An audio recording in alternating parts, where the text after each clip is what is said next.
development organization. So our women folk, especially the Manipur Kanwal Loop, they have been suffering from the last May of the 2023, and then they are the backbone of our earning team, and then they are protecting our integrity, and then they are expecting the positive response from the government, and then so far the government or anything is happened for the normalcy back to the state. So we, the people, we are struggling like anything, and especially the women folk, they used to sleep, they are sleeping, they sleep there in the. Manipur में जातीय संघर्ष के 1 साल पूरे होने पर शांति और एकता को बढ़ावा देने के लिए 7 महिलाओं ने अपने सिर मुंडवाए और 19 किलोमीटर साइकिल चलाई। आज की इस खास वीडियो में हम इसी घटना की गहन व्याख्या करेंगे। बने रहिए हमारे साथ। नमस्कार, आप देख रहे हैं ए न्यूज़।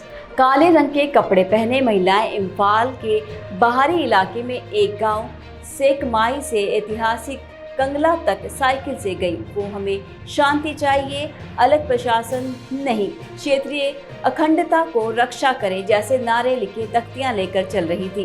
कंगला में मीरा पाइबी की एक कार्यकर्ता एम सोबिता देवी ने कहा, आज हम फिर से कृषकों, दिहाड़ी मजदूरों पर हुए अत्याचारों को याद करते हैं, जिसमें 225 से अधिक लोग मारे गए हैं और 60,000 विस्थापित हुए हैं।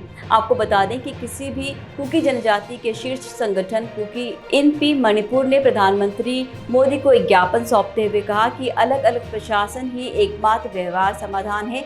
इसके कुकी जो लोगों की सुरक्षा सुनिश्चित करने के लिए सख्त सुरक्षा उपायों का भी आह्वान किया। साथ ही लापता लोगों के शवों को बरामद करने की मांग की। वहीं कांग्रेस प्रमुख मल्लिकार्जुन खड़गे ने प्रधानमंत्री नरेंद्र मोदी पर निशाना साधते हुए केंद्र के मणिपुर के प्रति व्यवहार को उदासीन और हृदयहीन बताया। खड़गे ने ट्विटर पर लिखा, एक क्रूर प्रधानमंत्री मोदी ने इस सीमावर्ती राज्य में कदम नहीं रखा है।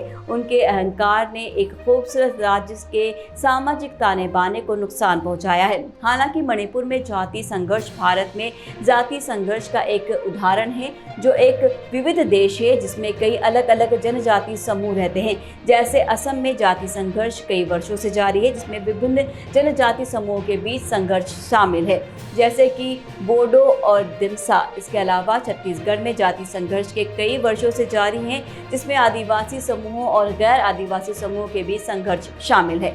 बाकी इसी कड़ी में झारखंड में जातीय संघर्ष कई वर्षों से जारी है, जिसमें विभिन्न जनजातीय समूहों के बीच संघर्ष शामिल है, जैसे कि मुंडा और संथाला। ये संघर्ष अक्सर भूमि संसाधनों और राजनीतिक प्रतिनिधित्व को लेकर विवादों से जुड़ा रहता है। उन्होंने भारत में सामाजिक और आर्थिक विकास को नुकसान पहुंचाया है। भारत सरकार ने इन संघर्षों को हल करने और विभिन्न जनजातीय समूहों के बीच शांति और समझ को बढ़ावा देने के लिए कई कदम उठाए हैं, जैसे संघर्ष के मूल कारणों को संबोधित करने के लिए नीतियों का विकास, संघर्षग्रस्त क्षेत्रों में आर्थिक विकास को बढ़ावा देना, विभिन्न जनजातीय समूहों के बीच बातचीत और समझ को बढ़ावा देना।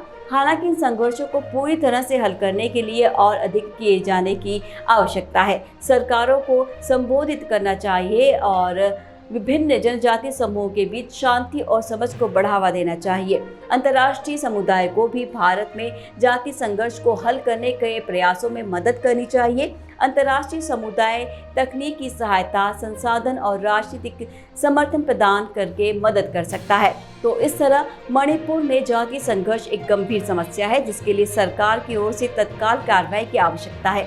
संघर्ष ने राज्य में सामाजिक और आर्थिक विकास को नुकसान पहुंचाया है। सरकार को संघर्ष के मूल कारणों को संबोधित करने के और विभिन्न जनजातीय समूहों के बीच शांति और समझ को बढ़ावा देने के लिए कदम उठाए जाने चाहिए। फिलहाल आज की इस रिपोर्ट में बस इतना ही। दीजिए विदा। नमस्कार।